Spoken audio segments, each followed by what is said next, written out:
तत्सवितुर्वरेण्यं भर्गो देवस्य धीमहि धियो यो न प्रचोदयात्. Namaste आप सभी को. Being the moderator of this event, I welcome you all. As you are already aware that Shresth Kala Sangam, in collaboration with Hansraj College, University of Delhi, presents Yoga from Home lecture series on the occasion of 151st birth anniversary of Mahatma Gandhi ji. On 5th October, we have already inaugurated this 15 days yoga camp, and the theme of this Yoga from Home lecture series is part of this camp only. This is specially designed in a way to have deeper understanding on yoga. It is indeed a great initiative by both the organizations to try to reach out more and more people, as this program is going live on Facebook pages of both the organizations. And moving ahead, let us know about the two organizations. Shresth Kala Sangam in New Delhi, India, it is registered. The society is dedicated to the promotion of Indian classical dance, music, art, culture, literature, and yoga through performances, teaching, conducting workshops, lecture demonstrations, seminar, live performances, webinar, conferences, by nurturing the inner potential of the individual, artistic collaboration, and experimentation. It considers these attributes as an ocean which has infinite things to explore inside.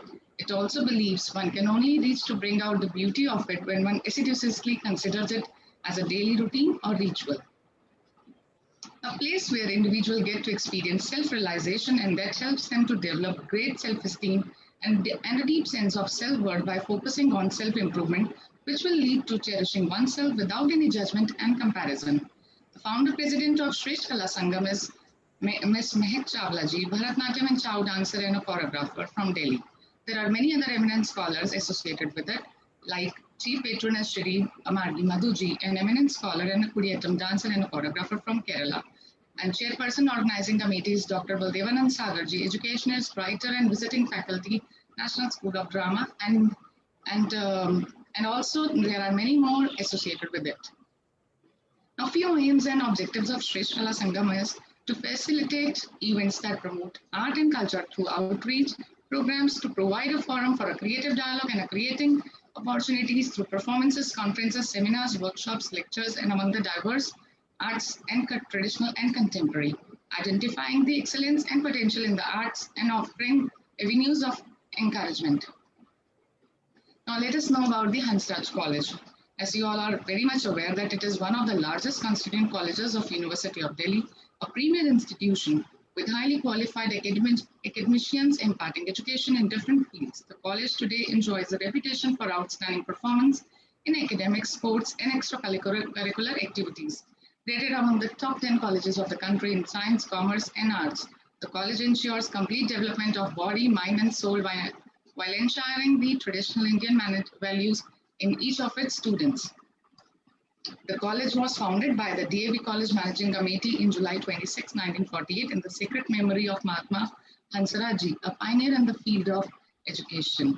It is today one of the leading lights in the DAV family of over 700 institutions. More than 5,000 students on its roll interact here with a galaxy of scholars on its faculty. The college has made numerous dignitaries, scholars, intellectuals, sportspersons who serve different domains not only in our country but at the international levels also. Over the years, the college has built up an impressive infrastructure. It includes well-stocked central library, Department of Libraries for science subjects, a book bank, 6 computer labs, and 18 science laboratories. It also has sports facilities, include a vast playground, an indoor sports complex, amphitheater, and the only shooting range in the university. The college has an ultra-modern air-conditioned auditorium, seminar rooms, which are well fitted with all sound and light and projection systems. The college has a hostel and a placement cell. The calm atmosphere of the beautiful campus surrounded by lush green lawns and a magnificent heritage building touch one's soul. For the benefit of needy students, the college provides a number of scholarships. It also provided on its premises banking facilities. As the stream of talent flows from this college to the world, join us to create and discover a new world. Yesterday, we heard a lecture from Ms. Shanki Kumarji on our mental well-being. Our mind these days is surrounded by negative thoughts. Then, how we can ensure its mental well-being? As we all know that our body, our mind and our thoughts all are connected with the kind of food we have. So our overall fitness in the form of strength and health depends on the food only. इसीलिए वेद में कहा भी जाता है अन्नम वै प्राणः। जिस तरह का अन्न हम लेते हैं उसी तरह का जीवन भी हम जीते हैं, उसी तरह का व्यवहार भी हम करते हैं। और जो अन्न है अगर वही एक तरह से प्राण भी है, यदि हम अन्न ना लें तो हमारे शरीर के सभी प्राण शिथिल पड़ जाएंगे। This is just a hint for better understanding. Today we are having a lecture on the theme exploring Ayurvedic knowledge on food and health. But before that, I would like to invite our today's distinguished guest. Today we have with us Professor Ramaji for welcome address. She is an educationist, writer and principal, Hansraj College. And our invited guest and speaker for today is Dr. Nishi Arora ji. She is Associate Professor, Department of Basic Principles, Ayurvedic and Unani, Tibia College and Hospital, Delhi.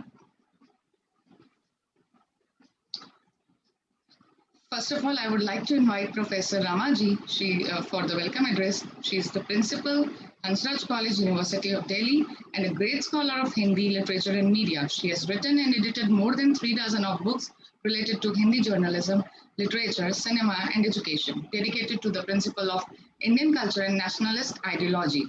Professor Rama, during her tenure, has taught in the last 3 decades, as well as she has created student-friendly books on the subjects of Hindi poetry, fiction and journalism, cinema and education.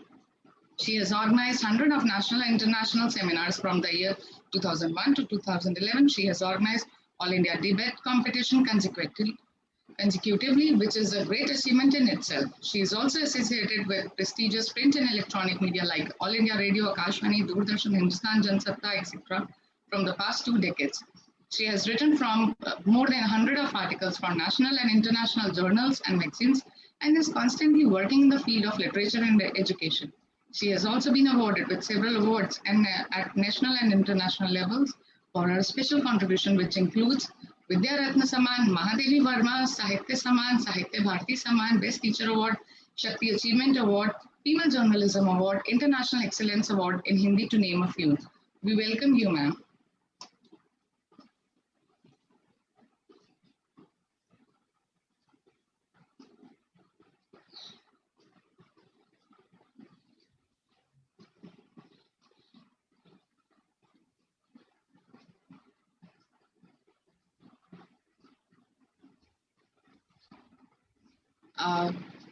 Professor Rama madam शायद अभी connect नहीं हो पाई हैं, तब तक हम अपने lecture को सुनते हैं। हो सकता है मैम लास्ट में ज्वाइन करें हमें। कई बार नेटवर्क इश्यूज भी हैं, अब हम इस नए प्लेटफॉर्म पे हैं तो ये थोड़ी छोटी मोटी दुविधाएं तो आ ही सकती हैं। तब तक हम आगे बढ़ते हैं। हम जो हमारा ये कार्यक्रम है, इसमें लेक्चर सीरीज में हम लेक्चर लेंगे और साथ में जिन आपकी कुछ जिज्ञासाएं हों या कुछ आपके क्वेश्चंस हों तो आप चैट बॉक्स में उससे दे सकते हैं या बाद में अपना हैंड रेज करके भी पूछ सकते हैं। We will take only the relevant ones in the last as per the time allows. So let us welcome our invited guest today, Dr. Nishi Arora ji. She is an associate professor, Department of Basic Principles, Ayurvedic and Unani, Tibia College and Hospital, New Delhi, India. She is an eminent scholar in the field of Sanskrit and Ayurveda. She has published many books such as Sankshipt Charak Sangita, Padarth Vigyan, Bhavanjali, to name a few. She has also published papers in many national and international journals and has organized and participated in various national and international conferences. She is the recipient of many prestigious awards, Best PhD Thesis Award, Significant Contribution Award, to name a few. We welcome you, ma'am, for your talk. Thank you. Thank you, Aparna. Thank you so much. नमस्कार। मैं एक बार फिर से organisers को बहुत बहुत बधाई देना चाहती हूँ। मुझे ऐसे लगा एक छोटी सी बात आपसे करके मैं अपना लेक्चर शुरू करूंगी, क्योंकि उसकी रेलेवेंस है। रेलेवेंस ये है कि जब हम योग की बात करते हैं तो हम क्या बात करते हैं कि योग का मतलब क्या है। योग का मतलब है जुड़ना। और अभी हमने जो हमारी चल रही है, अभी की जो स्थिति चल रही है, इसमें सबसे ज्यादा हमें क्या बताया, सोशल डिस्टेंसिंग एंड मास्क। ठीक है, ये 2 महत्वपूर्ण चीजें हैं जिनको कि हमें फॉलो करना है। तो मैं समझती हूँ कि योग की जो आवश्यकता है वो इसलिए पड़ गई, और हमेशा से थी, लेकिन हम समझ नहीं पा रहे थे। तो अब क्या है कि हमें ये बताया है ईश्वर ने या प्रकृति ने, आप जो भी सुपर नेचुरल पावर आप जानते हैं, उसने हमें ये बताया है कि हमें सोशल डिस्टेंसिंग किससे करनी है और जुड़ना किससे है। हम अभी तक अपने लाइफ में इसलिए बहुत ज्यादा खुश थे कि हम सारे संसार में लोगों से जुड़ते जा रहे थे, और हमारे प्यार करने का सबसे बड़ा ये होता था कि हम किसी के गले मिले, किसी से हाथ मिलाया और बड़ी खुशी खुशी उससे मिल लिए। तो वो वाली चीज जो है उसको बदल के अब ये कहा गया कि अगर आप वाकई किसी से प्यार करते हो तो उसका सबसे बड़ा प्रमाण ये है कि आप उसको कोरोना वायरस से बचाएं, और इसलिए उससे दूर रहें, उससे हाथ ना मिलाएं, उससे गले ना मिले, बल्कि सोशल डिस्टेंसिंग करके और मास्क लगा के उसको इस अपनी एक दूरी बना के रखते हुए उसको बचा लें। तो फिर जुड़े किससे? तो जुड़ना जिससे है वो वही सुपर नेचुरल पावर है, वो वही प्रकृति है, और उसको जो डायरेक्शन देता है उसे योग कहते हैं। ठीक है ना? तो इसी योग में जो है सब कुछ छुपा हुआ है। ठीक है? तो अब मेरा जो आज का जिस पर मेरा लेक्चर है आज, तो उसमें जैसे कि अपर्णा जी ने बताया, अपर्णा जी और शशि तिवारी मैडम में पहले भी वे उसमें इन लोगों से मिल चुकी हूँ। They are very sweet people and I really regard Shashi Tiwari ma'am. मेरा बहुत बहुत नमस्कार आपको। मैं शुरू करती हूँ। मेरा जो आज टॉपिक है वो exploratory Ayurvedic exploration of Ayurvedic knowledge on food and health. जैसा कि हमारे शास्त्र कहते हैं, सबसे पहले हम उसी ईश्वर को याद करें जिन्होंने कि इस योग को सबसे पहले बताया है, श्री कृष्ण भगवान। और हम नाम संकीर्तनम यस्य सर्व पाप प्रणाशनम प्रणामो दुख शमनम तम नमामि हरिं परम। सबसे पहले मैं ये आपको बताना चाहती हूँ कि जो आयुर्वेद है, आयुर्वेद की जो मूल अवधारणा है वो शुरू होती है कि धर्म अर्थ काम मोक्षाणाम आरोग्यम मूलम उत्तम। अर्थात जो हमारे पुरुषार्थ चतुष्टय है, जिसे धर्म अर्थ काम और मोक्ष के नाम से हम जानते हैं, तो आयुर्वेद की जो मूल अवधारणा है वो यही थी कि इन सबको करने के लिए, अपना धर्म यानी कि अपनी ड्यूटी को फॉलो करने के लिए, अपना कर्म करने के लिए, अपनी अर्निंग करने के लिए, धनार्जन करने के लिए, जीविका अर्जन करने के लिए, सबसे ज्यादा इम्पोर्टेंट जो चीज है उसमें आरोग्य मूल है। और इसीलिए आयुर्वेद का जो प्रयोजन है वो भी प्रयोजन ये दिया गया कि स्वस्थ से स्वास्थ्य रक्षणम, वो पहला प्रयोजन था। यानी कि आयुर्वेद का जो फोकस है, जो केंद्रित होता है, वो स्वास्थ्य पे होता है, व्याधि पे नहीं होता है। इसका मतलब ये हुआ कि आयुर्वेद सबसे ज्यादा इस बात पर बल देता है कि स्वास्थ्य की रक्षा की जाए। अब उसमें कैसे की जाए? तो उसमें सबसे पहले जो त्रय उपस्तंभ बताए गए कि ये जो 3 स्तंभ हैं, उपस्तंभ हैं, जिसके ऊपर की हमारा शरीर और हमारा मन टिके हुए हैं, वो 3 हैं। वो 3 क्या हैं? आहार, निद्रा और ब्रह्मचर्य। अब उसमें भी सबसे पहले किसको जो इसका महत्व अगर मैं बताऊं, तो सबसे पहला जो सबसे पहला नंबर दिया गया वो किसको दिया गया? आहार को। आहार, निद्रा और ब्रह्मचर्य। दूसरी बात क्या है कि जब हितकर आहार की बात आती है कि ये जो पुरुष है वो कहाँ से उत्पन्न हुआ, पुरुष यानी कि ये जो हमारा शरीर है ये कहाँ से उत्पन्न हुआ और व्याधि कहाँ से उत्पन्न हुई, तो उस समय में वो एक निर्णय से दे देते हैं कि जो हिताहार है, हिताहार उपयोग एवं पुरुष वृद्धि करो भवती, यानी कि हिताहार का प्रयोग ही पुरुष की वृद्धि में कारण होता है।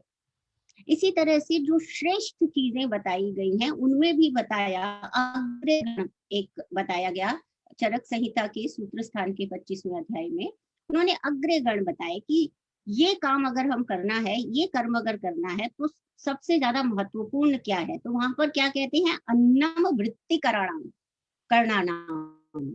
अन्नम वृत्ति करणानाम, यानी कि जो अन्न है वो वृत्ति कर्म में श्रेष्ठ होता है, यानी कि जो भी हमारा जीवन यापन चल रहा है उसमें श्रेष्ठ अगर कोई है तो वो अन्न है। इसके अलावा आगे चलकर वो प्राण भी कहते हैं कि ये जो प्राण, प्राण भृताम अन्नम, अन्नम लोको अभिधाव, का मतलब ये हुआ कि जो प्राणियों का जो प्राण है वो अन्न से, अन्न के कारण ही चलता है। और आगे चल के उसको और ज्यादा महत्व देते हुए उन्होंने कहा कि चाहे वो लौकिक सुख हो या लौकिक हमें कोई चीज की प्राप्ति करनी हो या फिर हमें अपवर्ग यानी कि मोक्ष की प्राप्ति करनी हो, उन दोनों में, उन दोनों का जो अधिष्ठान है वो अन्न है। तो ये तो हुई उसके महत्व की बात। अब सबसे इम्पोर्टेंट बात जो आयुर्वेद की, आयुर्वेद कहता है, आपने बहुत दुनिया भर के आप डाइट प्लान्स देखते हैं, कोई स्लिमिंग के लिए डाइट प्लान दे रहा है, कोई इम्यूनिटी बढ़ाने के लिए डाइट प्लान दे रहा है, कोई जो है वो थोड़ा वेट गेन करने के लिए डाइट प्लान दे रहा है। वो सारी बातें अपनी जगह पर ठीक है, लेकिन कुछ ऐसे प्रिंसिपल्स हैं जिनको अगर हम फॉलो करते हैं तो हम कुछ भी आहार लेंगे तो उसका वो लाभ मिलेगा हमें, ठीक। तो मैं ये चाहती हूँ कि आयुर्वेदिक नॉलेज को जब हम एक्सप्लोर करें, मैं कुछ उन सिद्धांतों पे बात करूं जिनको फॉलो करना आहार के साथ, आहार के संदर्भ में बहुत अधिक महत्वपूर्ण है, ठीक है। तो सबसे पहला जो सिद्धांत, जो स्थापना हुई, जो युक्ति है, एक तरीके से आहार को प्रयोग करने की जो युक्ति है, जो तरीका है, वो क्या है। पहली चीज हम लेते हैं और उसमें क्या आता है, मात्राशी त्याग। पहली बात जो कही गई वो ये कहा कर मात्राशी, यानी मात्रावत ही भोजन करना चाहिए। First thing is this. अब मात्रा में भी क्या है कि मात्रा अगर हीन है, कम है, जितना चाहिए, जितनी बॉडी की रिक्वायरमेंट है उससे कम है, तो वो भी व्याधि का कारण बनेगी। और अगर वो मात्रा अधिक है तो भी व्याधि का कारण बनेगी। और तीसरा जो एक शब्द प्रयोग में आया है यहाँ पर, उसका नाम है प्रमिताशन। प्रमिताशन का मतलब बहुत स्पेसिफिक है। उसका मतलब ये है कि हम मात्रावत तो ले रहे हैं, लेकिन क्वांटिटी वाइज तो ये ठीक है, लेकिन क्वालिटी वाइज इसमें क्या हो रहा है कि प्रमित है, यानी कि किसी विशेष रस का सेवन हम ज्यादा कर रहे हैं। यानी कि हमने देखा है कि protein, carbohydrates, amino acids, fats, ये सब हमारी डाइट में शामिल होते हैं। अब अगर इनमें से हम किसी एक चीज को ज्यादा इंपॉर्टेंस दे रहे हैं, सिर्फ प्रोटीनेशियस खाते जा रहे हैं, हमें कार्बोहाइड्रेट्स कम है या कार्बोहाइड्रेट्स ही खाते चले जा रहे हैं, वो कम है, तो ये प्रमिताशन है। यानी कि सिलेक्टिव ईटिंग। सिलेक्टिव ईटिंग जो होती है, जो आजकल हमें बड़ी समस्या आती है बच्चों के साथ में, they don't want to eat green vegetables and all, उनको तो बस अपना पिज्जा चाहिए, बर्गर चाहिए। वो क्वांटिटी वाइज तो उन्होंने सही कर लिया, लेकिन क्वालिटी वाइज, न्यूट्रिएंट्स वाइज जो डाइट बैलेंस्ड होनी चाहिए वो बैलेंस्ड नहीं हुई, तो उसको हम प्रमिताशन कहते हैं। प्रमित यानी कि प्रकृष्ट रूप से किसी विशेष अन्न का सेवन न करना या करना, ठीक है। तो सबसे पहला सिद्धांत तो हुआ मात्राशी सिद्धांत। अब कहते हैं कि भाई मात्रावत सेवन करना चाहिए, लेकिन अभी हम देखते हैं सारे डाइटिशियंस जो भी आप अभी देखते हैं, वो बताते हैं कि भाई आपकी बॉडी इतनी है, आपका बॉडी वेट इतना है, तो आपको इस तरह से इतनी कैलोरीज की जरूरत है, आपको इतनी कैलोरीज की जरूरत है। उन्होंने एक पैमाना बना दिया कि अगर ये मेल है और इसकी हाइट इतनी है और वेट इतना है, तो इसके लिए कितनी कैलोरीज की हर रोज जरूरत है, ये फीमेल है इसी तरीके से कितनी जरूरत है, बच्चा है कितनी जरूरत है। लेकिन आयुर्वेद बहुत अच्छा है इस मामले में कि वो हर एक व्यक्ति को, बच्चा हो, बूढ़ा हो या युवा हो, सबको अपना अपना महत्व देता है। और इसीलिए उन्होंने कहा कि पुरुषम पुरुषम वीक्ष, यानी प्रत्येक व्यक्ति को उसके अनुसार यूनिक प्रिस्क्रिप्शन आपको देनी चाहिए। चाहे आप स्वास्थ्य के विषय में उसे कुछ बात कर रहे हो या आप उसकी किसी व्याधि के रूप में उससे बात कर रहे हो, आपको उस व्यक्ति विशेष से ही बात करके और उसी की प्रॉपर हिस्ट्री लेकर हमें उसको प्रिस्क्राइब करना है। तो उन्होंने कहा कि भाई मात्रा का निर्धारण कैसे करेंगे, तो मात्रा का निर्धारण करने के लिए उन्होंने 2 चीजें बताई। एक प्रकृति यानी कंस्टिट्यूशन ऑफ बॉडी। हम जानते हैं कि आयुर्वेद में जो 3 ह्यूमर्स बताए गए हैं वो है वात, पित्त और कफ, और वही हमारी बॉडी कंस्टिट्यूशन को डिसाइड करती हैं। और ये जो प्रकृति है, ये जो वात, पित्त, कफ है, इसके अनुसार कैसी कितनी मात्रा होगी, बॉडी कंस्टिट्यूशन प्रकृति, और उसके अलावा ये प्रकृति जो है ये उस व्यक्ति की भी है जिसको कि हम प्रिस्क्राइब कर रहे हैं, जिसको कि आहार लेना है, उस व्यक्ति की बॉडी कंस्टिट्यूशन उसकी प्रकृति भी है, लेकिन उसके साथ साथ उस आहार द्रव्य की भी प्रकृति है। कैसे कि आहार द्रव्य की अपनी प्रकृति होती है। जैसे कुछ चीजें स्वभाव से लघु होती हैं, जैसे लाइट होती हैं खाने में, जैसे मूंग की दाल है ना, तो वो बिल्कुल लाइट है खाने में। जैसे मांड निकाल दी चावल में से, वो बिल्कुल लाइट है खाने में, तो ये उसकी प्रकृति है, वो लघु है, उसकी प्रकृति है। अगर वहीं पे उड़द की दाल है या फिर मांसाहार है, मांसाहार में भी ऐसे प्राणियों का मांस है जो कि पानी में रहते हैं या फिर ऐसे प्रदेशों में रहते हैं जहाँ कफ की प्रधानता होती है, तो उनका जो मांस है वो स्वभाव से प्रकृति से गुरु या हैवी होगा, और जो कूदने फांदने वाले बकरी जैसे हैं उनके जो मांस होगा वो लघु होगा। तो ये आहार द्रव्य की प्रकृति है। तो मात्रा निर्धारण के समय हमें एक चीज है प्रकृति, और वो प्रकृति दोनों की है, जो व्यक्ति आहार ले रहा है उसकी, और दूसरा वो जो आहार द्रव्य लिया जा रहा है उसकी भी, उसके क्या गुण दोष, उससे भी मात्रा डिसाइड होगी। दूसरा मात्रा को डिसाइड करने का जो क्लू दिया वो ये दिया कि यथा कालम जरणम, यानी कि जिसको जितनी बॉडी कॉन्स्टिट्यूशन के हिसाब से और आहार द्रव्य की प्रकृति के अनुसार जिसको जितनी मात्रा में आहार, एक काल माना जाता है कि 2 से 2.5 घंटे के अंदर, 3 घंटे के अंदर आहार का पाचन होना चाहिए। 4 आवरली इसका पाचन होना चाहिए, इतने टाइम में डाइजेशन पूरा हो जाता है। अगर समय काल में जरण को प्राप्त हो जाता है जिसको जितनी मात्रा में, वो उस व्यक्ति विशेष के लिए उतनी मात्रा है। ठीक है ना।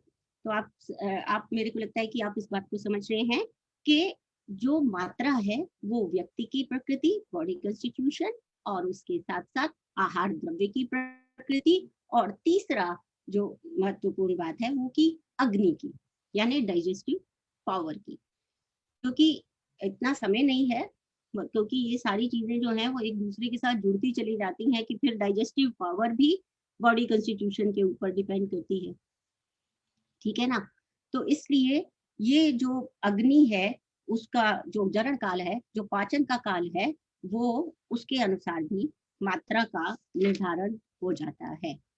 ठीक है ना। लेकिन फिर भी कुछ चीजें जो हैं वो आचार्य चरक संहिता ने बताई कि जैसे कुछ चीजें जो नित्य अभ्यास में हम ले सकते हैं, लाइट होती हैं, और आप जब मैं उनकी एक छोटी सी लिस्ट उन्होंने बोली कि षष्ठी कान और शाली षष्ठी वो चावल होते हैं जो 60 दिन में पक जाते हैं।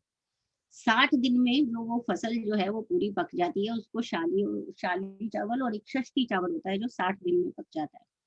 ये वाले जो चावल है, मुद्ग है यानी कि मूंग है, सैंधव नमक है, जितने भी नमक 5 प्रकार के नमक बताए गए हैं उन सब में से जो सबसे अच्छा नमक बताया गया है वो सैंधव नमक बताया गया है। आप देखेंगे हमारे जो शास्त्र है, हमारी जो संस्कृति है, वो जब कभी भी हमारा उपवास होता है या कुछ भी होता है, कुछ अच्छा करना होता है हमें, तो हम क्या करते हैं, तो हम उसको जो है हम सैंधव नमक का प्रयोग करते हैं, ठीक है। फिर है आमल की, यानी आंवले का प्रयोग, प्रतिदिन आंवले का प्रयोग। आंवला जो है वो एक तो हमारी डाइजेस्टिव पावर को अच्छा करता है, दूसरा वो एक रसायन है, रसायन मीन्स इम्यूनोमॉड्यूलेटर है। अगर वो हमारे आहार में किसी ना किसी रूप में अभ्यास में रहता है तो हमें लाभ होता है। अंतरिक्ष अंतरिक्ष जल, अंतरिक्ष जल का मतलब क्या है, प्योर वाटर। तो ये सारी चीजें मैं आपको बताती हूँ कि ये सारे चीजों में क्या क्या चीजें ऐसी हैं जिसके कारण की वो एक कंप्लीट डाइट बनती है। उसके बाद कहती है सर्पी, यानी घृत। इससे डरते हैं हम लोग क्योंकि वेट गेन हो जाएगा, ऐसा नहीं है। तो सर्पी, जांगल, जांगल जैसे कि मैंने बोला कि ये जो प्रदेश होते हैं, जांगल एक साधारण प्रदेश है जिसमें कि ना तो बहुत ज्यादा जो है वो सर्दी है ना गर्मी है, मतलब साधारण मौसम जहाँ रहता है वो जांगल प्रदेश जो है, वहां पे रहने वाले जो पशु हैं या पक्षी, उनके जो मांस रस है वो जांगल मांस रस कहलाते हैं। वो प्रयोग करेंगे, वो लघु होते हैं तो उनका प्रयोग कर सकते हैं। और मधु यानी कि शहद। अब आप ये देखिए कि ये चीजें जिनको कि अभ्यास में लाने के लिए कहा। मैं इसमें यहाँ पे आपको एक और बात बताना चाहती हूँ कि हमें अभी तक जो है हमारा एक ऐसा परसेप्शन बन गया है अभी कम से कम आजकल के समय में कि भाई हमें अपनी इम्यूनिटी बढ़ानी है। हमने आयुष मंत्रालय ने जो काढ़ा कहा है वो हमने लिया है, हमने गिलोय का स्वरस भी पिया है, हमने संशमनी बटी भी खाई है, लेकिन उसके बाद भी लोग जो हैं वो प्रभावित हो रहे हैं। तो इम्यूनिटी कैसे बढ़ी? तो आपको सभी लोगों को मैं ये निवेदन करना चाहूंगी कि इम्यूनिटी एक ऐसी चीज नहीं है कि जो आपकी शीघ्रता से बढ़ जाएगी, ऐसा नहीं है। उसमें अभ्यास की जरूरत है। इसलिए उन्होंने कहा कि नित्य अभ्यास करना है। हमें जो हमारी इम्यूनिटी अंदर से बनती है वो किससे बन रही है? आहार से बन रही है। अगर हमारा आहार सही है, अगर वो बैलेंस्ड डाइट है, तो हमारी इम्यूनिटी सही रहेगी। हम इम्यूनिटी को किसी जादू की छड़ी से 1 महीने में बना नहीं सकते हैं। इसमें हमको समय देना पड़ेगा अपनी बॉडी को और उसको अभ्यास पूर्वक ऐसे आहारों को साथ में जोड़ना पड़ेगा जहां पर कि जिन आहारों से हमारी इम्यूनिटी, व्याधि क्षमत्व बल जिसको हम कहते हैं, वो बढ़ता रहेगा। ठीक है, तो ये जो चीजें बताई, ये जो चावल है ये कार्बोहाइड्रेट्स है। मुद्ग जो है, जो मूंग की दाल होती है, वो शरीर में कार्बोहाइड्रेट्स के साथ साथ प्रोटीन को प्रोवाइड कराती है। सैंधव जो नमक होता है वो सबसे ज्यादा मृदु भी करता है, लेकिन वो इंफ्लेमेटरी कंडीशंस को पैदा करने वाला नहीं होता है, क्योंकि लवण वैसे नमक जो है उष्ण माना जाता है। और इसीलिए आप देखेंगे कि जब हाई बीपी का पेशेंट होता है उसको कहते हैं कम नमक खाओ।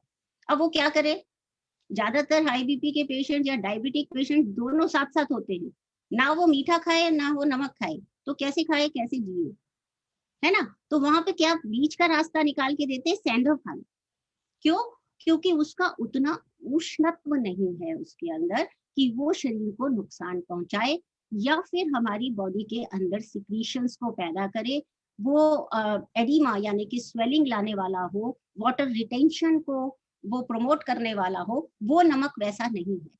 इसलिए नित्य अभ्यास में ही अगर हम सैंधव नमक का प्रयोग करते हैं, बजाय हम सामान्य जो हम सॉल्ट ले रहे हैं हम लोग उसका प्रयोग करने के, तो हम इन सब चीजों से बच सकते हैं। ये एक बात मैं आपको बताना चाहती हूँ। फिर उसने कहा कि आमल की जैसे मैंने आपको बता दिया कि वो इम्यूनो मॉड्यूलेटर है, वो एक रसायन है, वो हमारे डाइजेशन को ठीक रखता है हमारे बॉडी में। क्योंकि मैंने आपको बताया कि आहार मात्रा जिस काल में जरण होगी वो सब कुछ अग्नि पर जो है वो निर्भर करेगा, और उस अग्नि को रेगुलेट करने का काम आमल की या आंवला करता है। सर्पी जो है स्नेहांश हमारी बॉडी को बहुत ज्यादा जरूरी है। हमारे अंदर आप देखेंगे साइनोवियल फ्लूइड्स है, और हमारा ब्रेन जिस स्नेह को यूज करता है, वो जो हमारे ब्लड में रहने वाला स्नेह है उसी को वो यूज करता है। और अगर हम बिल्कुल ड्राई एकदम स्नेह रहित खाना शुरू कर देते, यहाँ सर्पी का बात किया गया है, यहाँ पे वो कोई ऑयल्स की बात नहीं की गई है, ठीक है ना। ये शुद्ध घृत है जिसको कि हमने दूध मक्खन से बना लिया है। तो ये जो घृत है ये हमारे लिए बहुत ही अच्छा रहता है। इसके बाद मैंने आपको बताया जैसे मधु है, मधु जो है उसका एक गुण ये होता है, अगर वो सही मधु है, अच्छी मधु है, तो वो क्या करती है कि हमारी बॉडी में, अब आप देखिए कि सबसे बड़ी बात ये है कि अगर हमने भोजन भी ले लिया मान लीजिए, लेकिन जो चैनल्स हैं, ये न्यूट्रिएंट्स को पूरी बॉडी में पहुंचाने वाले जो चैनल्स हैं, उन चैनल्स को भी तो हमें सही रखना पड़ेगा, ठीक है ना। तो मधु या शहद, अगर सही बनी हुई शहद है, जो ओरिजिनल शहद है, वो क्या करती है, वो वाली शहद नहीं जो चीनी से बना दी है उन्होंने, कृत्रिम रूप से बना दी है, वैसी नहीं। जो असली शहद होती है, जो मधु होती है, उसका काम क्या है कि वो स्रोतस जो, यानी कि जो चैनल्स हैं हमारी बॉडी के, जहां से न्यूट्रिशन को होके बॉडी पार्ट्स में जाना है, या एक डाइजेशन की प्रोसेस में भी वो माउथ के बाद में ड्यूडिनम में जाएगा, स्मॉल इंटेस्टाइन में जाएगा, लार्ज इंटेस्टाइन में जाएगा, ये जो प्रोपेल हो रहा है, तो ये वाले सारे चैनल्स जो हैं वो खुले भी तो होने चाहिए। अगर वो चैनल्स में कहीं ब्लॉकेज है तो वो तो फूड आगे जा ही नहीं रहा। और चलिए मान लीजिए कि ये जो मैक्रो चैनल्स हैं ये तो बिल्कुल ठीक है, लेकिन जो माइक्रो चैनल्स हैं जहां से न्यूट्रिशन होके सारे बॉडी पार्ट्स में मिलना है, वहां पे अगर किसी तरीके की ब्लॉकेज आ रही है या वहां पे कहीं पे कोई हैम्पर हो रही है वो गति, तो कैसे पहुंचेगा न्यूट्रिशन? आप समझ पा रहे हैं? तो मधु एक ऐसा द्रव्य है जो ये काम करता है कि भाई वो चैनल्स को एकदम क्लियर कर देता है, ठीक है।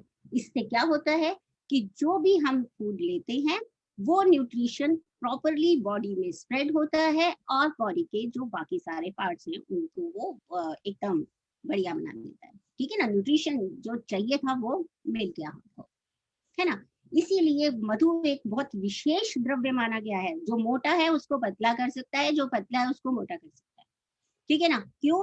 क्योंकि जो पतला है उसको जब बॉडी पार्ट्स को न्यूट्रिशन मिलेगा तो वो अपने आप हेल्दी होगा।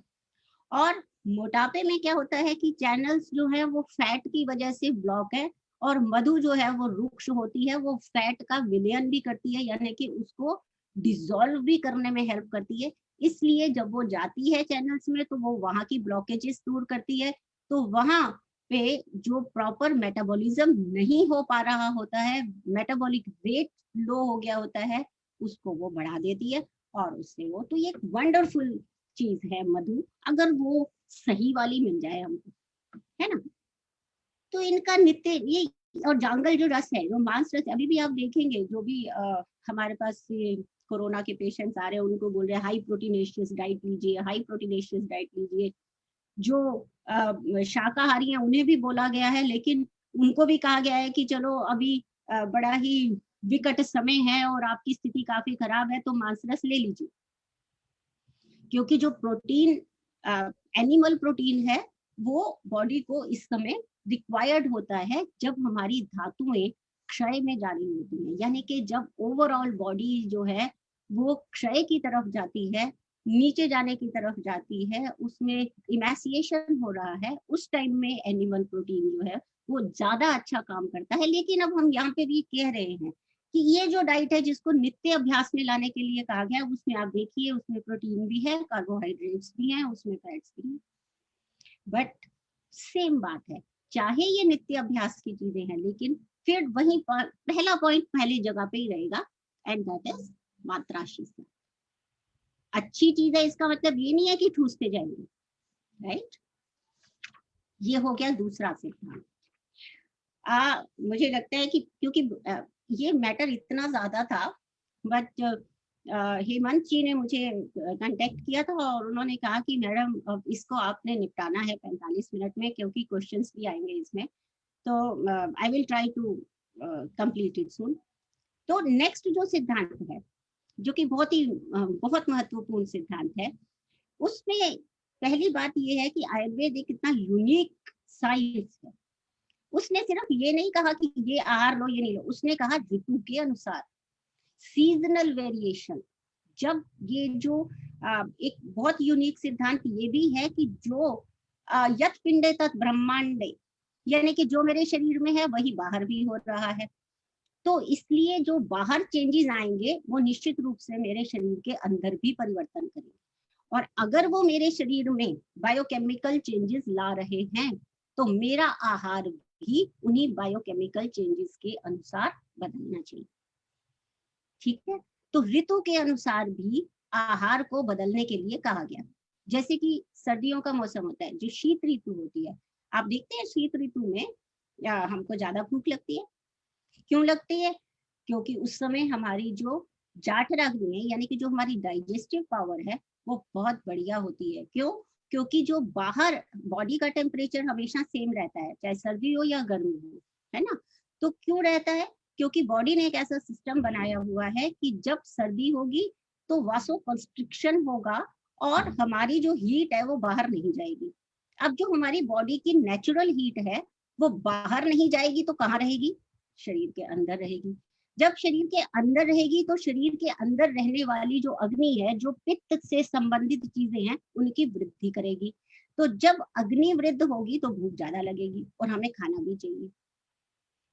ठीक है, इसलिए बिल्कुल निषेध किया है कि डाइटिंग करनी है, सर्दियों का मौसम मत चुनिए कृपया, है ना।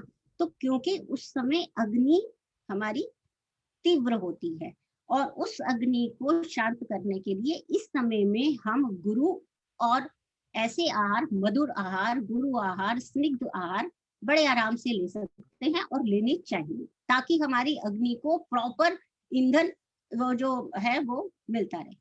ठीक है ना, ताकि वो आराम से उसको जो है डाइजेस्ट करे और शरीर को पोषण दे। सारे सीजन, पूरे साल जिस इम्यूनिटी को हम यूज करते हैं उसकी फॉर्मेशन का टाइम है शीत ऋतु।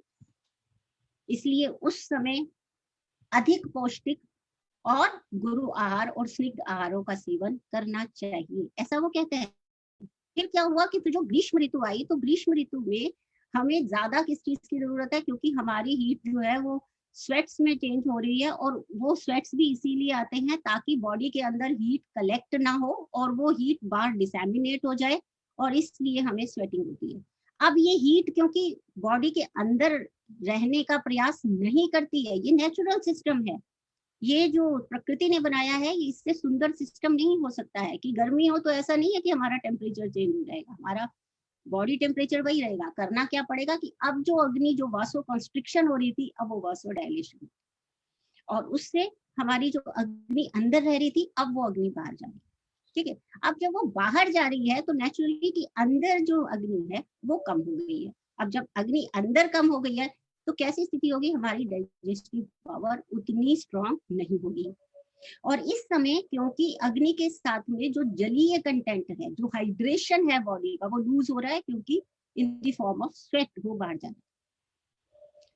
तो ऐसे केस में हमको उसको रिप्लेनिश करने के लिए कैसा आहार होना चाहिए? जो लघु हो, ताकि अग्नि को उसे पचाने में, डाइजेस्टिव पावर को उसको पचाने में ज्यादा मेहनत ना करनी पड़े, क्योंकि हमारी स्ट्रेंथ गर्मियों में कम हो रही होती है, बिकॉज हमारा हाइड्रेशन लूज हो रहा होता है और हमारी एनर्जी पूरी की पूरी उस हीट को बैलेंस करने में खर्च हो रही होती है। ऐसे में हमको कैसा आहार लेना चाहिए? जो लघु हो, जो द्रव हो, ताकि हमारी बॉडी का हाइड्रेशन पूरा होता रहे। ठीक है ना, तो मधुर, लघु और द्रव आहार के लिए कहा। फिर जो है वर्षा ऋतु आ गई। वैसे तो 6 ऋतुएं बताई गई हैं, लेकिन अब समय को देखते हुए मैं इसको शॉर्ट में मतलब आपको ये बातें बता रही हूँ, because it is a very very vast subject. So then क्या हुआ कि हम उसको जब करते हैं तो अब जो वर्षा ऋतु आ जाती है उसमें स्पेसिफिकली कहा गया कि इस समय सारे दोष गड़बड़ है। आप भी देखेंगे सबसे ज्यादा इन्फेक्शन जो होते हैं वो वर्षा ऋतु में, यानी रेनी सीजन में ही होते हैं। आसपास पानी इकट्ठा होता है, मच्छर इकट्ठे होते हैं और बहुत सारी डिजीजेस होती हैं। ऐसे समय में उन्होंने कहा कि हर हाल में बॉइल्ड वाटर ही यूज करना चाहिए वर्षा ऋतु में। ऐसा करके चरक संहिता ने कह दिया कि जल आपका निश्चित रूप से बॉइल्ड होना चाहिए। मधु का प्रयोग आपको, थोड़ी सी मधु का प्रयोग आपको करना चाहिए। तीनों दोष जो है वो डिसहार्मनी में आते हैं वर्षा ऋतु में, और अग्नि जो है, डाइजेस्टिव पावर जो है वो बहुत डिस्टर्ब्ड रहती है उस समय में, तो वो जो डिस्टर्ब्ड डाइजेस्टिव पावर है उसमें कभी तो वो बहुत हैवी को भी डाइजेस्ट कर लेती है और कभी कभी वो जो कम लघु होता है उसको भी डाइजेस्ट नहीं कर पाती है। इसलिए ऐसे आहार का सेवन करना चाहिए जो कि जल्दी से डाइजेस्टिबल हो। क्लीनलीनेस, बॉइल्ड फूड का प्रयोग करना चाहिए। सैलेड्स का, कच्चे सैलेड्स और इन सब का प्रयोग नहीं करना चाहिए। दही का प्रयोग नहीं करना चाहिए। और एक बहुत इंपॉर्टेंट बात दही के बारे में बताना चाहती हूँ जो हम भूल जाते हैं, हम ग्रीष्म ऋतु में दही खाते हैं, जबकि आयुर्वेद ये कहता है कि ग्रीष्म ऋतु में दही नहीं खाना चाहिए क्योंकि दही उष्ण होती है, पचने में भारी होती है। उसकी बजाय तक्र का प्रयोग करना चाहिए, यानी कि आधी दही आधा पानी, उसके अंदर भुना हुआ जीरा और सैंधव लवण डाल के उसका प्रयोग आप गर्मियों में कीजिए। और दही का प्रयोग जो है वो आप कब करेंगे? सर्दियों में।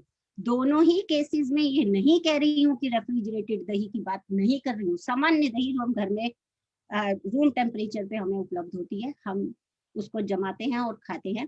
तो आपको ये बहुत इंपॉर्टेंट बात है क्योंकि सब लोग गर्मियों में दही खाते रहते हैं और सर्दियों में खाते नहीं है। तो अगर दही खाना है, अच्छी चीज है, प्रोटीनेशियस है, लेकिन उसे खाना है तो सर्दियों का मौसम उसके लिए निर्धारित किया गया है आयुर्वेद के हिसाब से, क्योंकि वो हैवी टू डाइजेस्ट है और उसके साथ साथ वो शरीर के अंदर कफ की वृद्धि करने वाली होती है।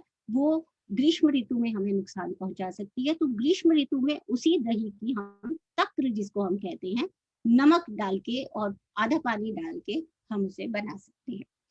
इसके अलावा भी एक और चीज, जो एक और सिद्धांत मैं आपको यहाँ बताना चाहूंगी कि जैसे कि अपर्णा जी ने बताया ये शुरुआत में कि जैसा हम अन्न खाते हैं वैसा ही हमारा मन होता है ना। तो जिस तरह से हमारी बॉडी के लिए 3 ह्यूमर बताए गए, वात, पित्त और कफ, इसी तरह से हमारे जो मानसिक मेंटल कंस्टिट्यूशन है, माइंड जो है, उसके भी 3 कंपोनेंट्स बताए गए और वो है सत्व, रजस और तमस। आप लोग योगा पढ़ रहे हैं, है ना, तो मेरे को लगता है कि सत्व, रजस और तमस पे तो अभी बताने का समय भी नहीं है और बताने की जरूरत भी नहीं है। तो सत्व जो है वो तो आपको मालूम है कि वो गुण होता है और रज और तम जो है वो दोष होते हैं। तो ये जो हमारा आहार है वो भी इसी तरीके से सात्विक, राजसिक और तामसिक, इस तरीके से 3 प्रकार में डिवाइड किया गया है।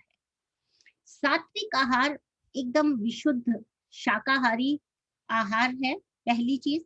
दूसरा, उसमें किसी भी रस की बहुत ज्यादा अधिकता नहीं है, यानी समयोग की तरफ प्रवृत्त करता है। हम देखेंगे कि हमारा मन कब शांत रहता है। योगा पढ़ रहे हैं आप, योग कर रहे हैं आपको बहुत अच्छी तरह से पता है कि हमारा मन कब शांत रहता है, जब हम अच्छा बुरा, थोड़ा कष्टदायक और थोड़ा सुखदायक, इनको इक्वली एक्सेप्ट कर पाते हैं।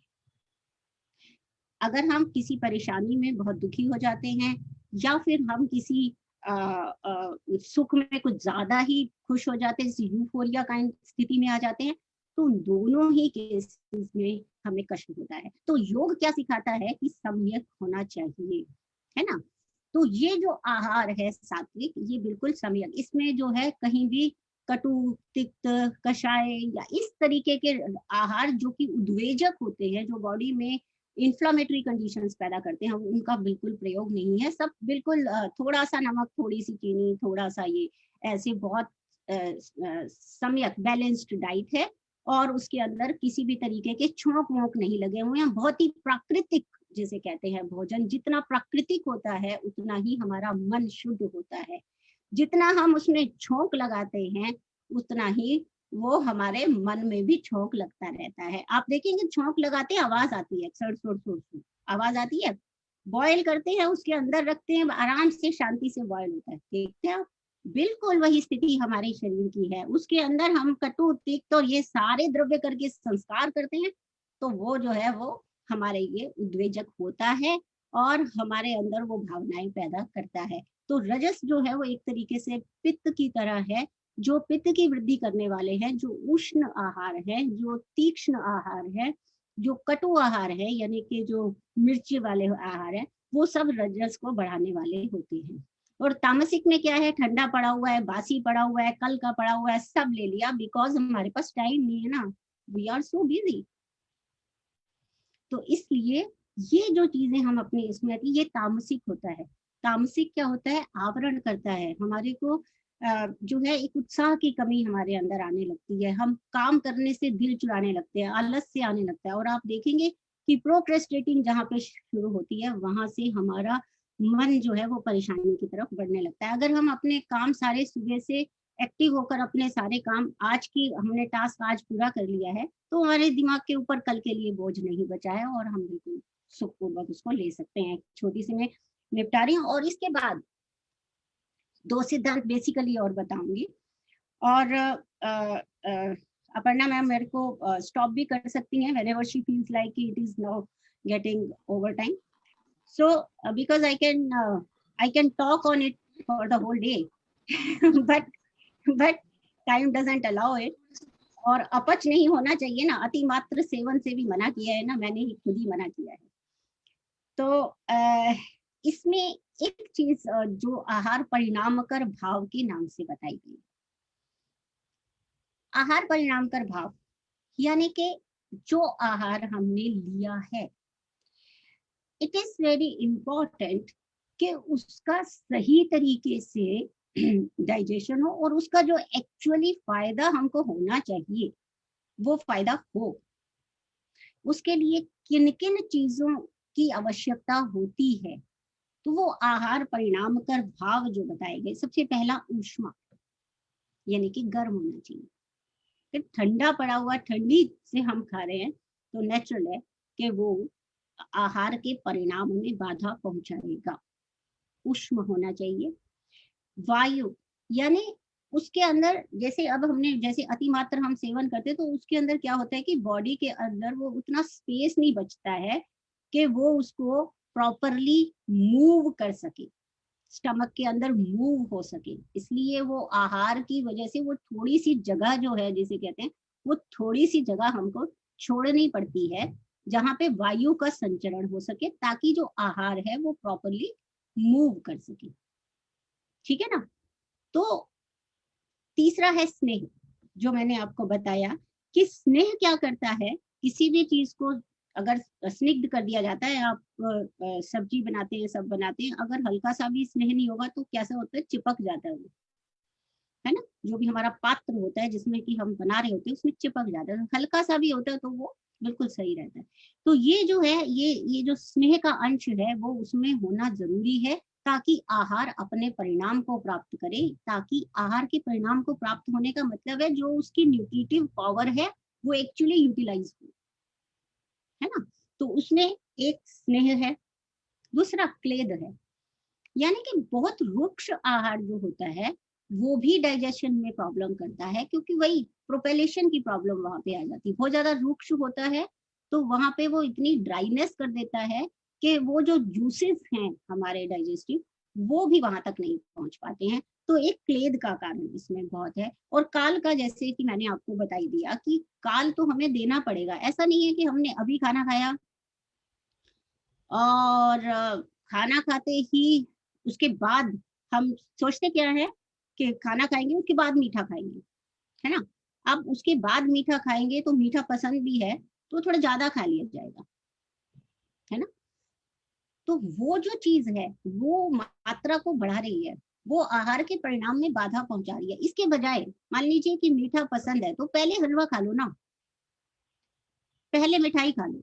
अब पहले मिठाई खाने से क्या होगा, उस समय भूख लगी हुई होगी, एक तो उस समय वो जल्दी से पचने की तरफ भी बढ़ेगा। और दूसरी बात ये है कि अब ओवर ईट नहीं करेंगे। मीठा अगर भोजन के पहले ही खा लेंगे तो हम ओवर ईटिंग नहीं करेंगे। हम पहले मीठा खा लेंगे, फिर जितनी जगह बचेगी हमारे पास उतने में दूसरी चीजें खा लेंगे, तो उससे क्या होगा, ओवर ईट नहीं होगा। अब इसमें क्या होता है, हम पूरी तरह से तृप्त हो गए पहले, बाद में अपने मुंह का स्वाद अच्छा करने के लिए मीठा खा रहे हैं। वो उसको आयुर्वेद में अध्यशन कहा है, यानी कि आहार के उपरांत पुनः आहार ले लेना। और दूसरी आदत जो हमारी होती है कि आहार के बाद हम थोड़ी देर बाद चाय पियेंगे, चाय के साथ स्नैकिंग करेंगे, फिर चाय पियेंगे, फिर स्नैकिंग करेंगे, फिर आहार का टाइम हो जाएगा। ये जो हम कर रहे हैं इसमें एक काल निर्धारण आवश्यक है, यानी भोजन के ऊपर भोजन, स्नैकिंग जगह टाइम टाइम पे बहुत सारी स्नैकिंग, वो सारी चीजें जो है वो ओवर ईटिंग में आ जाती हैं। और तो हमें फील भी नहीं होता कि ओवर ईटिंग हो रही है। हम तो भी 2 बिस्किट खाए थे बस, और क्या किया था, है ना। हमने 2 जो है वो मठरी खा ली थी, एक छोटी सी, और क्या किया था। ये सारी चीजें जो है ये बॉडी में एकमुलेट होती हैं, प्रॉपरली डाइजेस्ट नहीं करती होती हैं, और आहार को परिणाम तक प्राप्त करवाने में बाधा पहुंचाती है। ठीक है ना। तो ये जो सारी चीजें हैं, सम्यक योग, समयोग का मतलब है वो मैं आगे बताती हूँ। क्योंकि जैसे कि मैंने आपको बताया कि आहार कैसा है वो तो हमने निर्धारित कर ही लेना है कि न्यूट्रिटिव होना चाहिए, ये सब होना चाहिए, लेकिन उसकी एक विधि होनी चाहिए। ठीक है। तो विधि क्या होनी चाहिए आहार की, वो ये है कि पहले बता दिया आपको कि इसमें विशेष आयतन है। आयतन यानी कि कारण है, यानी किस किस चीज का ध्यान रखते हुए अगर हम भोजन करते हैं, जैसे कि प्रकृति, वो मैंने आपको पहले ही बता दिया। दूसरा है काल, करण। करण का मतलब है संस्कार। संस्कार का मतलब क्या है कि जब हम उस को, मान लीजिए हम उसके अंदर हल्दी डालते हैं, हमारे यहाँ काफी जो मसाले यूज होते हैं, हल्दी डालते हैं हम, सौंठ डालते हैं हम, नमक डालते हैं, ये स्नेह डालते हैं, ये सारी चीजें हम क्या कर रहे हैं, उसके उसके गुणों में परिवर्तन करने के लिए अनेक प्रकार के उपाय कर रहे हैं। जो कच्चा था आहार उसको पाक कर रहे हैं। जो बॉइल्ड वाला खाना होगा वो जल्दी डाइजेस्ट होगा, जो कच्चा वाला होगा उसको देर लगेगी डाइजेस्ट होने में। तो इस तरह से हम उसके अंदर कई प्रकार की क्रियाएं करते हैं ताकि वो हमारी बॉडी में आराम से एसिमिलेट हो जाए। ठीक है। ये करण से है। संयोग है, संयोग है कि किसको किसके साथ मिलाया जाए। अब अगर हम कोई ऐसी चीजों को आपस में मिला देते हैं जिसके की गुण बिल्कुल अलग अलग है, ठीक है ना, जैसे मधु है और घृत है, अब दोनों को मिला देंगे तो ऑब्वियसली वो हमारी बॉडी में जाकर गलत इम्पैक्ट डालेगा, क्योंकि एक की जो तासीर है वो शीत है, एक की तासीर जो है वो उष्ण है। अब ऐसे शीत और उष्ण का ये जो झगड़ा हम शरीर में करा देते हैं, हम नॉर्मली क्या करते हैं, हम पिज्जा खाते हैं और उसके बाद कोल्ड ड्रिंक पीते हैं। ठीक है ना। तो ये क्या हो रहा है, ये पिष्टि वाले एक तो हमने पदार्थ खाया और उसके बाद हमने कोल्ड ड्रिंक पिया, तो ये दोनों मिलके जो है विरोधी विरोधी इसलिए हो जाते हैं कि दोनों मिलके गुरुता को और ज्यादा बढ़ा देते हैं और वो फिर डाइजेस्ट होने में समस्या करने लगता है। इसकी बजाय अगर हम कोई ऐसा पिष्टि वाला, यानी कि जो कोई ऐसा गुरु आहार खा रहे हैं, उसके बाद कोई उष्ण अनुपान हम लेते हैं, गर्म पानी लेते हैं, सबसे अच्छा होता है उष्ण जल। वो आपने अभी इस पूरे कोरोना काल में सबको बोला कि भाई उष्ण जल ही पीना है आपने, तो उष्ण जल जो है वो सबसे अच्छा होता है। भोजन के उपरांत वैसे भी ऐसा कहा गया है कि अगर हम स्लिम रहना चाहते हैं तो भोजन से पहले जल लेना चाहिए, अगर मध्य रहना चाहते हैं तो भोजन करते करते बीच में ले लीजिए, और अगर मोटे होना चाहते हैं तो भोजन के बाद ले लीजिए। ठीक है। तो ये हमारी अपनी प्रेफरेंसेस हैं थोड़ी सी। लेकिन अगर आहार स्निग्ध होता है और उसमें क्लेदन भी प्रॉपर होता है और उष्ण भी होता है, तो नॉर्मली हमें भोजन लेते ही किसी भी जल इत्यादि की जो है आवश्यकता नहीं पड़ती है। और इसी तरह से जो कुछ नियम भी आहार के बताए गए कि भाई उष्ण मछलियां, तो वो तो मैंने आपको बोल दिया कि उष्ण ही सेवन करना है।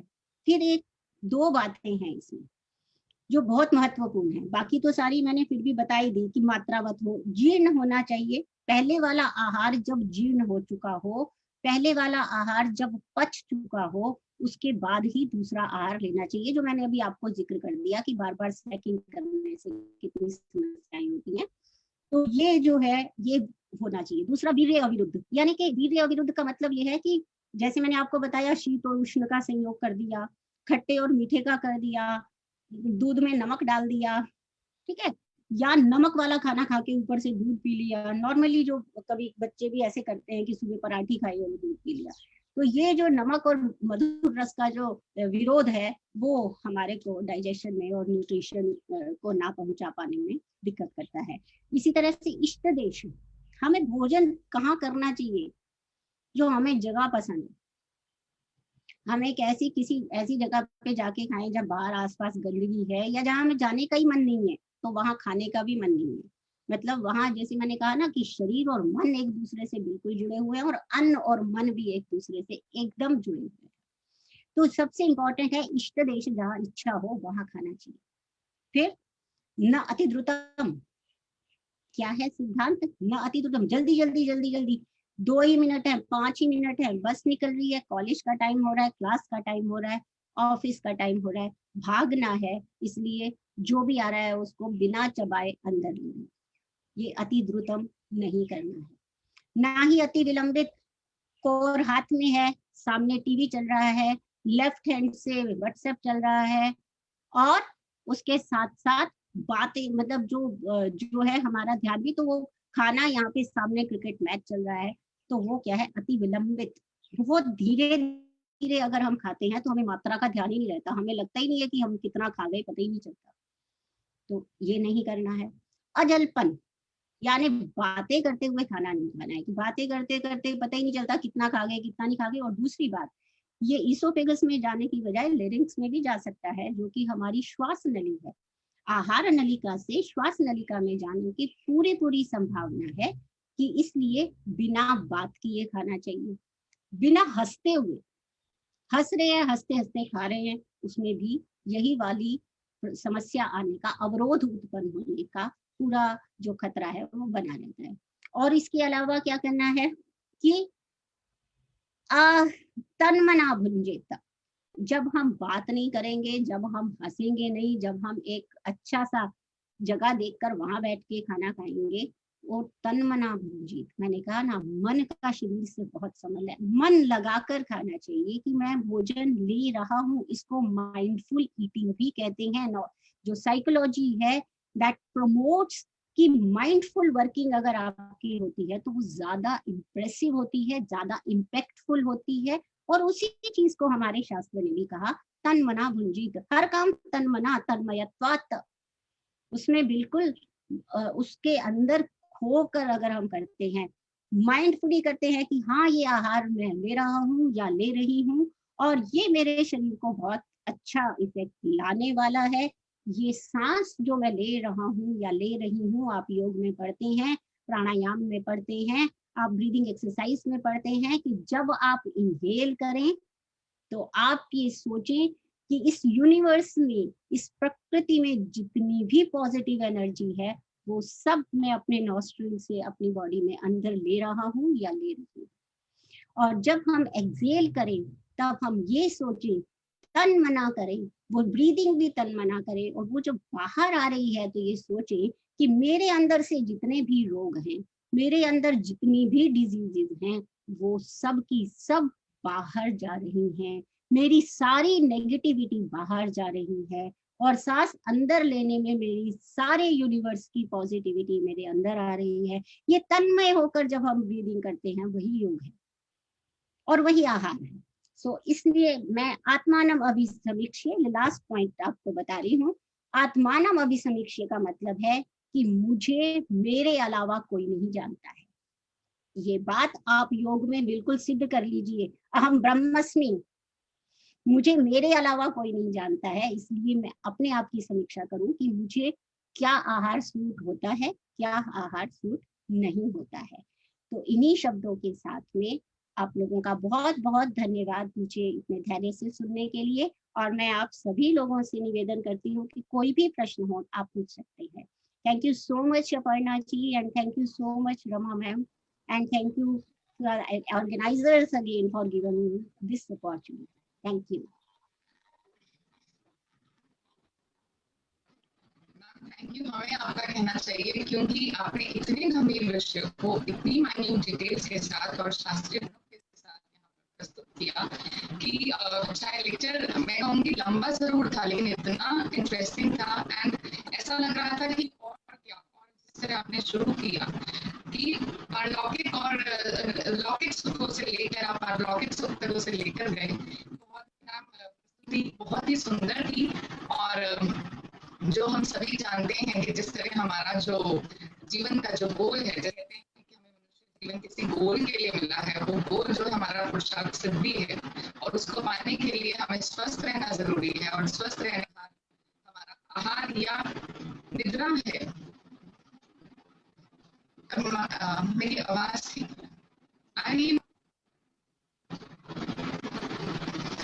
तो तथा जो आहार और निद्रा है, वो आहार हमें किस तरह से ग्रहण करना चाहिए।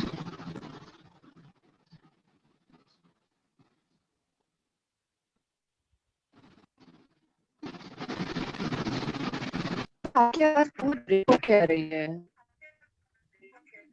दोबारा ये तो दूसरे फोन से कनेक्ट कर दो, एक सेकंड।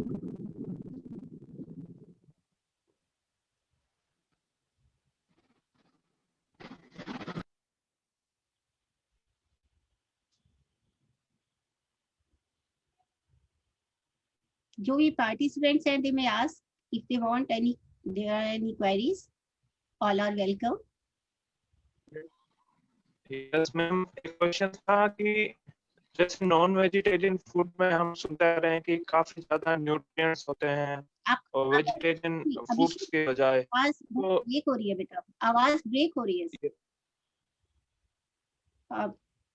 थोड़ा साउंड प्रॉब्लम। ओके मैम, एक सेकंड। हाँ बताइए। शायद कनेक्टिविटी। हाँ आप पूछ सकते हैं। मेरा क्वेश्चन ये है कि जैसे नॉन, आवाज आ रही है?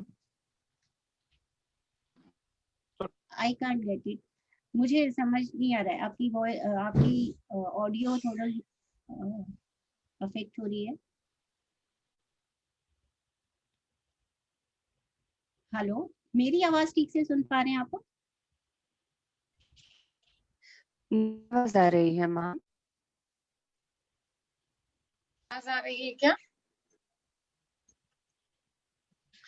हाँ जी, अब बिल्कुल ठीक आ रही है। हाँ जी, किसी तरह का कुछ प्रॉब्लम तो नहीं है, सो आई कैन कंटिन्यू ना?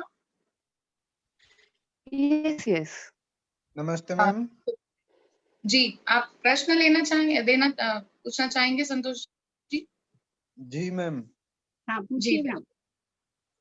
मैम मैं ये पूछना चाह रहा था कि जो जिनकी उम्र मतलब 60 साल से ज्यादा है हम्म, और हमारे परिवार में दो व्यक्ति हैं जिनकी उम्र 60 साल से ज्यादा है, तो उनके लिए जो है मतलब उनको बहुत ज्यादा परेशानी रहती है, हमेशा चिड़चिड़े रहते हैं और बात बात में झगड़ते रहते हैं। तो उनके लिए कोई मतलब किस प्रकार का योग हो कि वो आराम से कर सके और उनकी जो है ना मानसिक जो स्थिति है उसमें सुधार हो सके।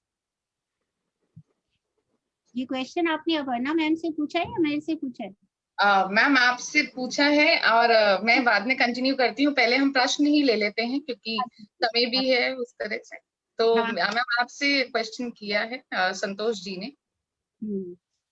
तो मैं बस ये आपसे कहना चाहूंगी कि ओल्ड एज में जो वात पित्त कफ हैं, उनमें से वात की वृद्धि रहती है, ठीक है, और उसकी वजह से जो बिहेवियर चेंजेस हैं वो आने की संभावना रहती है। ऐसे में सबसे अच्छा योग जो होता है, जो कोई भी प्राणी जो है ओल्ड एज में भी कर सकता है, वो जिस भी आसन में, जिस भी पोस्चर में सबसे ज्यादा सुख महसूस करते हैं, यानी कि जिस तरह से बैठने में या लेटने में उनको कोई भी समस्या अगर नहीं आती है, उस स्थिति में बैठकर वो उनको आप प्राणायाम का अभ्यास करवाइए, जिसमें कि सांस रोकनी नहीं है। सबसे इम्पोर्टेंट बात यह है कि वहां सांस का कुंभक नहीं करना है। आप योग सीख रहे हैं ना, कुंभक नहीं करना है। आपने एक नॉस्ट्रिल से सांस लेनी है और दूसरे से छोड़नी है, और वो बिल्कुल शांत भाव में बैठे, आसपास कोई शोर नहीं होना चाहिए। और जिस भी ईश्वर की वो आराधना करते हैं, और या फिर छोटा सा ओम धुन जो है वो अगर घर में आपके हल्की हल्की बजती रहती है, तो मुझे लगता है कि इससे बिहेवियर में भी चेंज आएगा, आप लोगों के भी बिहेवियर में चेंज आएगा, और ओवरऑल हमारे घर का माहौल बहुत अच्छा हो जाता है। धीरे धीरे ओम धुन बजती रहे और वो अपनी सांस के ऊपर फोकस करते हुए एक नॉस्ट्रिल से लेके दूसरे से छोड़ते रहे, जितना उनको कंफर्टेबल लगे उतना। 7 टाइम्स ईच नॉस्ट्रिल भी चलेगा, जितना उनको कंफर्टेबल लगे उतना। मुझे लगता है बहुत लाभ होगा। धन्यवाद मैम। कोई अन्य प्रश्न? हमारे साथ डॉक्टर निशी जी, हमारे साथ प्रोफेसर शशि तिवारी मैम भी यहाँ पर हैं प्रोग्राम में, और जैसा कि आपने बताया भी था कि पिछले वर्ष हम लोग मिले थे। तो अगर मैम कुछ आप अपने सजेशन या कुछ कमेंट्स कुछ देना चाहें तो अभी आप दे सकते हैं। नमस्कार मैम। हाँ जी। हाँ, मेरा एक मैम क्वेश्चन है। हाँ बताइए। बताइए। हाँ मैम, खाना खाने के बाद कितने समय के बाद पानी पीना चाहिए या क्या गैप रहना चाहिए मतलब? देखिए, खाना खाने के बाद आप लगभग आधे घंटे का गैप तो मिनिमम आप रखिए ही। वैसे 45 मिनट्स का रखते हैं तो बहुत अच्छा रहता है, क्योंकि उससे थोड़ा सा समय मिल जाता है कि आहार को थोड़ा सा पहले वो अपनी मूवमेंट कर लेता है, फिर हम उसको उसके ऊपर अगर हम जल लेते हैं, पानी लेते हैं, तो वो महत्वपूर्ण है। लेकिन अगर कोई ऐसा आहार है जिसमें आपको लगे कि ये कोई ऑब्स्ट्रक्शन कर रहा है या कुछ कर रहा है, तो आप उष्ण जल ले सकते हैं। उष्ण जल आप लेते हैं तो वो हेल्प ही करता है डाइजेशन में। नॉट इन, मतलब एक सबसे इंपॉर्टेंट बात ये है कि जरूरी नहीं है कि पानी पूरा ग्लास ही पीना है। आप 1/4 कप भी पानी पी सकते हैं ना, उष्ण ले लीजिए और 1/4 कप ले लीजिए, that will help you a lot. जी धन्यवाद मैम। जी जी। कोई अन्य प्रश्न? नमस्कार मैम। हाँ जी। मैम आवाज आ रही है क्लियर? पिछली हाँ बार जी, थोड़ी। हाँ। अच्छा ठीक। मेरा प्रश्न है कि जैसे हम सुनते आ रहे हैं कि नॉन वेजिटेरियन फूड में काफी ज्यादा न्यूट्रिएंट्स होते हैं, तो जैसे प्रोटीन काफी ज्यादा होते हैं वेजिटेरियन फूड की बजाय। तो क्या वो मतलब नॉन वेजिटेरियन फूड लेने वाले व्यक्तियों में इम्यूनिटी पावर ज्यादा होती है? आयुर्वेद के हिसाब से मतलब आयुर्वेद क्या कहता है? अच्छा, मैं आपको सबसे पहले ये आपको बताना चाहती हूँ कि आयुर्वेद ना मांसाहार को प्रवृत्त करने के लिए है, ना प्रमोट करने के लिए है, ना ही शाकाहार को प्रमोट करने के लिए है। आयुर्वेद सिर्फ ये कहता है कि जिस समय जिस चीज की आवश्यकता हो, अपने स्वास्थ्य को स्वस्थ रखने के लिए, अपने आप को स्वस्थ रखने के लिए उसका प्रयोग आप कर सकते हैं युक्ति पूर्वक। जैसे मैंने आपको बताया, युक्ति से आप कर सकते हैं। लेकिन इसका मतलब ये नहीं है कि केवल मांसाहारी जो प्राणी हैं उनमें ही इम्यूनिटी अच्छी होती है। अगर ऐसा होता तो फॉरेन कंट्रीज में जिसमें इम्यूनिटी का इशू सबसे ज्यादा कोरोना में आ रहा है, वो लोग इतना सारा नॉनवेज खाते हैं, लेकिन उसके बाद भी उनमें ज्यादा प्रबलता से हुआ, और हमारे देश में कंपैरेटिवली मांसाहार खाने वाले उनकी अपेक्षा कम है, शाकाहारी भी हैं बहुत सारे, और उनमें नहीं हुआ।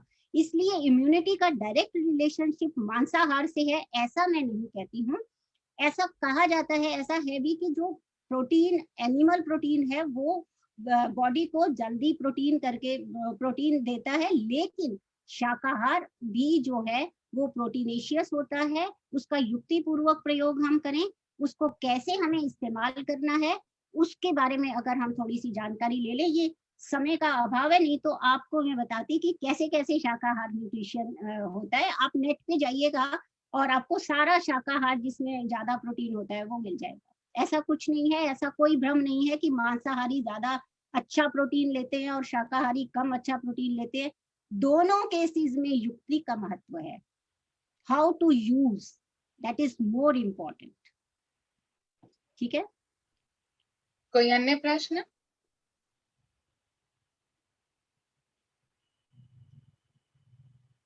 तो थैंक यू मैम। नमस्ते। नमस्ते मैम। मैं कुछ कहना चाहती हूँ। तिवारी मैम, आप भी आमंत्रित हैं, आप प्लीज आप भी कहिए। हाँ, डॉक्टर निशा जी ने अभी बहुत अच्छा वक्तव्य दिया, स्पष्ट था, बहुत सारी बातें बताई भोजन से संबद्ध और आयु के साथ भी जो परिवर्तन है, जो आवश्यकताएं हैं, ऋतुचर्या के अनुसार भोजन में जो परिवर्तन और आवश्यकताएं हैं। मैं दो बातें कहना चाहती हूँ। मुझे ऐसा याद पड़ता है, छोटे जब हम लोग होते थे, निशा जी दिख नहीं रहे मुझे, तो जब हम लोग छोटे होते थे ना, तो अवधी भाषा में या लोक भाषा में छोटी छोटी उक्तियां बोलते थे। ये गर्मी बरसात है तो दही नहीं खाओ, और इस के तक ये खाओ, इसके। तो ऐसी कुछ आजकल के बच्चों को नहीं पता है। एक तो वो अवधि है या लोक भाषा है, तो ऐसे कुछ आप लोग प्रचारित करो, कुछ छोटे छोटे वाक्य जो सबके कंठस्थ होते जाएं। और फिर वो उसमें ऐसा आपने भी सुना होगा कि सब महीनों में या ऋतुओं में कौन सा वर्जन है, कौन सा खाना है। अब गुड़ खाना शुरू करो, अब गुड़ बंद करो, अब तिल खाना सेवन करो, दही का तो है। तो एक तो मुझे ये आपसे कहना था, आप लिखती भी है मुझे पता है, तो जी। ऐसा कुछ आप बनाइए छोटा जी, छोटा कि जो जी। लोग याद करें। जी जरूर। और थैंक यू। प्रश्न मेरा ये है कि ये अवस्था के साथ, एज के साथ जो समस्याएं आपने उठाई और ली, उनमें मैंने जहां तक अस्थियों के बारे में आपने नहीं बताया, और आप जानते ही हैं कि हड्डियों के जोड़ों की प्रॉब्लम विशेष रूप से लेडीज को एज के साथ होती है, और जी, जी। डॉक्टर की भाषा में उसमें लुब्रिकेशन कम हो जाता है। जी, जी। तो लुब्रिकेशन के लिए आप क्या सुझाव देंगी? और अगर आप ये कहो कि चलो फिरो घूमो, तो वो घूमना होता नहीं है, क्योंकि वो प्रॉब्लम तो वो भी चलने नहीं की। कर रहा। जी, जी, जी। ये प्रश्न है जो कि जी, दोनों मतलब आपस में एक दूसरे के विरोधी हैं, और एक दूसरे का हाल बताए जाते हैं मॉडर्न मेडिकल साइंसेस में। जी, जी, जी। हमारा आयुर्वेद क्या कहता है? जी, जी, जी। Thank you madam. एक तो मैं सबसे पहले आपका धन्यवाद करूंगी कि आपने मुझे एक दिशा निर्देश किया। मैं उसके ऊपर जरूर काम करूंगी, क्योंकि मैं आपका हृदय से सम्मान करती हूँ। मैं वेव्स में भी आपसे मिली थी, और thank you so much madam. अब मैं आपके दूसरा जो आपका प्रश्न है उस पे आती हूँ। जैसे कि मैंने आपको कहा कि अभ्यास में हमने आंवले का प्रयोग कहा, तो आंवले का जो प्रयोग है वो ओल्ड एज में भी, हर एक एज में करना चाहिए, लेकिन ओल्ड एज में भी वो स्पेसिफिकली बहुत काम आता है। और इसके साथ साथ जो अश्वगंधा है, अश्वगंधा का प्रयोग आप सुबह और शाम दूध के साथ करते हैं, तो उसका जो प्रभाव है, उसके अंदर चीनी नहीं डालनी है, वो असल में बहुत मीठा कड़वा होता है।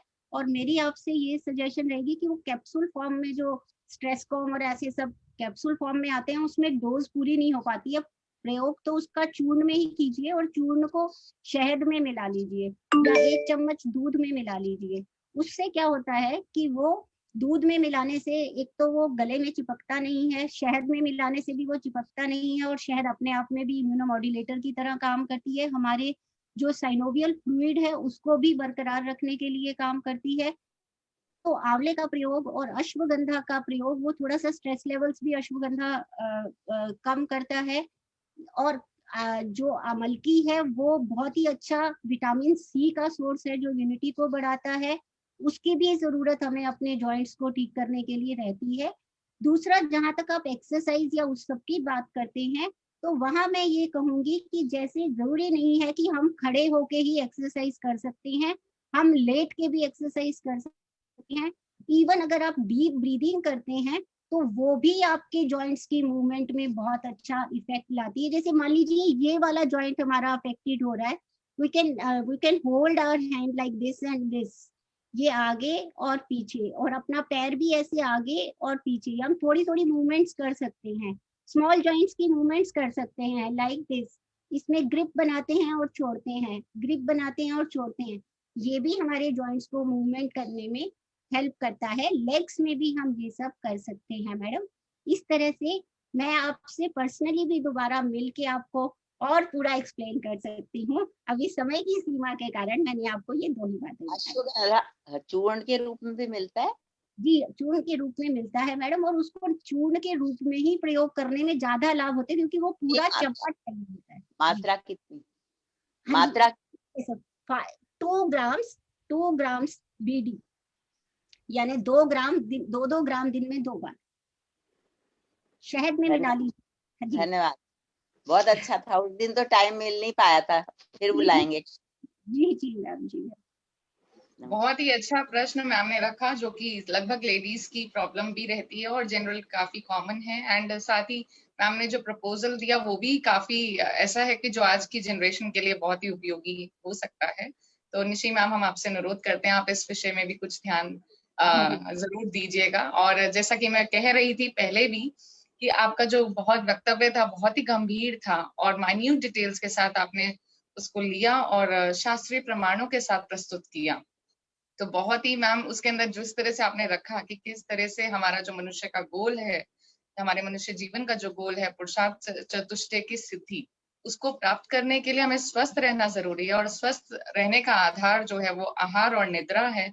और उसमें भी जो आहार है वो उसकी प्रकृति, उसकी क्वांटिटी, उसकी क्वालिटी पर ध्यान देना हमारा सबसे पहला मेन कार्य है, जो हम तकरीबन, मैं देखती हूँ जैसा आपने भी कहा था, हमारा व्यस्त जीवन है और उसके अंदर हम अधिकतर उसको टाल मटोल करते चलते हैं। उसी को जो हमारा बेसिक लाइफ में हमें जो हर चीज के लिए आगे लेके जाएगा, जैसा मैंने शुरू में भी कहा था और आपने भी चरक संहिता से उसका उदाहरण देते हुए स्पष्ट किया कि सब हमारे जो प्राण हैं वो ही अन्न पर बेस्ड हैं, और अगर हम अन्न ही नहीं लेंगे तो प्राण ही नहीं रहेंगे। तो हमें उसको नहीं छोड़ना चाहिए किसी भी तरह से। और ऋतुओं की भूमिका, त्रिदोष, त्रिगुण, सबके रिलेशंस को बताते हुए आपने किस तरह से अन्न को फॉलो करना चाहिए, अन्न को एक रूटीन के रूप में, तो बहुत ही गंभीर बातें आपने कही और बहुत ही अच्छा वक्तव्य था। उसके लिए हम बहुत बहुत आपका धन्यवाद करते हैं मैम। और अपने यहाँ श्रेष्ठ कला संगम की तरफ से भी और अपने हंसराज कॉलेज की तरफ से भी। और साथ ही मैं अपने श्रोताओं को ये भी बताना चाहूंगी कि हमारा जो अग्रिम वक्तव्य है वो 17 अक्टूबर को है, जिसमें कि हम योगी सिद्धार्थ जी के द्वारा, जो कि एक इंटरनेशनल योगा एक्सपोनेंट है दिल्ली से, उनके द्वारा essentials of yoga tradition and philosophy पर चर्चा करेंगे। और आप देख भी रहे होंगे जिस तरह हमारा ये योगा कैंप चल रहा है, और इस योगा कैंप में हमने अभी तक पहले मेंटल बीइंग के बारे में और आज आहार के बारे में चर्चा की, और अब हम आगे उसके दर्शन और किस तरह से योगा को अपने जीवन में उतारना चाहिए, इस तरह की विषय पे हम चर्चा करेंगे। तो एक तरह से हम अग्रसर हो रहे हैं योगा के हर छोटे छोटे बारीकियों को समझने के लिए। और वी आर वेरी थैंकफुल हमारी जो टेक्निकल टीम्स हैं दोनों ऑर्गेनाइजेशन की, खासतौर पे श्रेष्ठ कला संगम और साथ में हंसराज कॉलेज की टेक्निकल टीम, जिन्होंने इस कार्यक्रम को इतना लोकप्रिय भी बना रहे हैं और हम सबको आसानी से उपलब्ध करा रहे हैं। तो हमारी जो technical team of Hansraj college, specially उनके जो हेड हैं अमित चौहान जी, उनको हम दिल से धन्यवाद करते हैं। और साथ ही श्रेष्ठ कला संगम की जो PR टीम है, जो एडवाइजरी कमेटी है, हम उन सबके प्रति भी धन्यवाद देते हैं। ये जो हमारा प्लेटफॉर्म है, ये एक नया प्लेटफॉर्म है, नया तरह का एक्सपीरियंस है, जिस पर हम नई तरह से नई चर्चाएं करते जा रहे हैं और आगे भी करते रहेंगे। तो आप सब हमारे साथ इसी तरह जुड़े रहिए।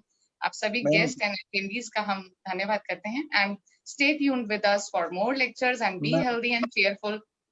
जी मैम, मेरा ईमेल प्राप्त नहीं हुआ मुझे अभी तक, जो फॉर्म भरना था वो।